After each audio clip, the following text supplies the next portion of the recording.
Hindi aabot yung 500 nyo, mga kayo. Kaya nga, hindi kaya, nakaka-high blood.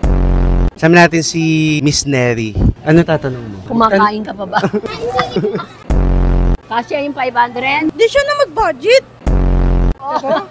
Diba? Bigay na natin sa kanya yung 500. Siguro maraming pera yun. Pero sabi niya yung 500, pang-apat na tao sa Oo, pamilya. Siyempre, mangingi din yung mga kapitbahay namin. Sangayon po ba kayo na yung 500 sapat na pang Noche Buena? Hindi, isang pirasong tambako lang yun eh. Ano na lang po masasabi niyo dun sa nagsasabing? Wala, tigil-tigil ang pagbibiso niya. Asawa mo? Sino ba ang asawa bibigyan ko? Mo? Marami ka bang asawa?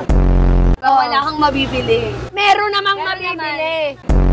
Ayun sinasabing 500, sapat sa spaghetti. Ay, hindi po. Anong klaseng YouTube boy na yan? Panahon pa ni Kupong Kupo yung sinasabi nilang 500. Sabi ko Saan ang sa mga banyo suki dito? ko, Naku po, sabi ko sa matatay. kanila pag Ano mo na sa bansa? Yung banyo saan? Ah, Si Alka? tayo na ako. So mga kabagang, naiigit na po si Ganda. Nagmamadali na kami kasi naiigit na siya.